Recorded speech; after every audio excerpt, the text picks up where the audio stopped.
Hello and welcome back to the sideboard. I'm Ruben Bressler and I'm joined by Nick Prax, and he has brought Spanish Inquisition here today. And tell us a little bit about what the deck is all about. Well, the Spanish Inquisition is a black-green Belcher and Storm deck. So you're hoping to, like any good Belcher deck, go off as quickly as possible. Either through accelerating into an early Char Belcher or chaining Draw 4s into a Lethal Tentacle of Agony. Right, and the Draw 4s that you have in the deck are Infernal Contract and Cruel Bargain. Right.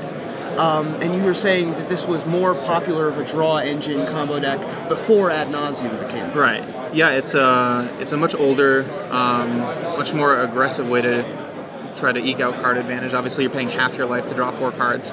But oftentimes in Legacy, I've found that it just doesn't matter. It just doesn't matter because you're getting there fast enough. And of course, your mana comes mostly from artifact sources, Lotus Petal, Lion's Eye Diamond, and Chrome Mox. But you also have a number of rituals. You have Cabal Ritual and Dark Ritual, but perhaps one that people aren't as familiar with is Culling the Weak. Right.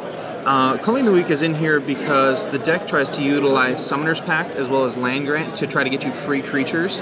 And so you use your Culling of the Weak to obviously generate a tremendous amount of black mana as your draw spells are need to have. Yeah, and your Land Grant can go get you a Dryad Arbor. Dryad Arbor or Bayou, they're the only 2 lands in the deck. Right. That way, if you do land Char Belcher and are able to activate it, you don't risk not going off. Right. Your Summoner's Pacts are able to get a wider range of creatures, including Elder Spirit Guide, I imagine, most of the time. Right. But you've also got a couple of interesting one-ofs for specific situations, I imagine. Right. Young Wolf, Wild Cantor, and Deathrite Channel. So tell me a little bit about what each of those situations would look like. Well, Wild Cantor is great because it's an additional mana source if you're not able to go off turn 1, and you can Land Grant for your Bayou. You can accelerate yourself for the second turn.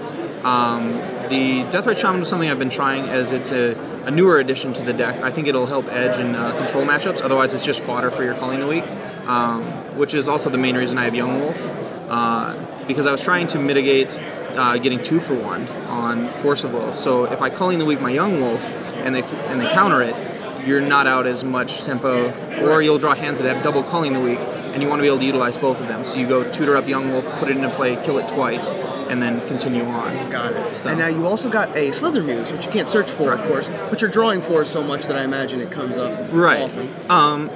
Yeah, you'll either draw into it through your draw 4s, or the line of play is that if you go off with a Hellbent Infernal Tutor on turn 1, if your opponent hasn't played anything, you go get Slither Muse, he enters play through Evoke, sacks himself, and then lets you draw a fresh 7 cards. Excellent. So he's also just an additional draw spell. And this is an older combo deck, but it still works just as well as it did back then? I think it works just as well. Since the things that you're fighting against are still Daze and still Force of Will, Correct. It's not like it's a fight that has evolved too much in the past, I don't know, 9 years. Yeah. So, yep. Moving to your sideboard, of course, you've got some weird ones in the main deck, you've got some weird ones in the sideboard we might have to explain to some people. Sure. The Tomb of Urami is a card that I think signifies a change in what you're trying to do. Yeah. Oftentimes you'll find that in Game 2 you'll have to switch how you're attacking your opponent. They'll be prepped for Storm or be able to stifle your Belcher trigger. So you can play the Tomb, and what you can do is put out an aggressive 5/5 demon when they've removed all of their creature removal, because obviously the only creatures I run are essentially mana sources. Yeah. So they're not going to keep in any removal. And so sometimes you can just blank everything, play a 5/5, and try to ride that. Right, So. and I think that the Autumn's Veils are fairly obvious, the Cabal Therapies are fairly obvious. What are you bringing in the Abrupt Decays to deal with? Abrupt Decay I was trying out, I haven't played against it yet, but for counterbalance. Okay. Because the deck, the mana cost is so low that you can't resolve anything, especially if your opponent is on the play and they resolve counterbalance against you. You want to be able to get rid of it before you can go off. So I'm trying that out, since the traditional ones were Nature's Claim and other such ones which don't quite work. Now, Carpet of Flowers is a card that I've played with a lot, actually, and I love that card, and I can tell you that it's a beating against decks like Rug or Bug, which are both very popular right now. And I saw you bring it in against your last opponent. Right. Is that a game plan? Is to just try and get into, do you mulligan to a Carpet of Flowers off your sideboard, or? Normally I don't know. You just hope to find it. It's brought in against obviously blue players. Yeah.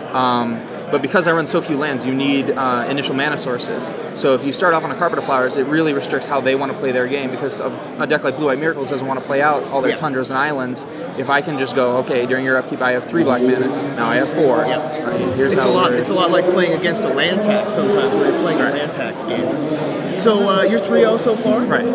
We will be keeping track of you for sure, because this looks like a ton of fun, and I haven't seen a deck like this be doing well in a tournament in a long time. So yeah, I'm very excited. If you tell the folks at home why they should try and pick this deck up. Well, it's really for combo enthusiasts. If you have a love of casting Dark Rituals, there's nothing quite as good as trying to go off turn 1. Yeah, a lot of people might be missing the days back when they were casting Tendrils of Agony. Yeah.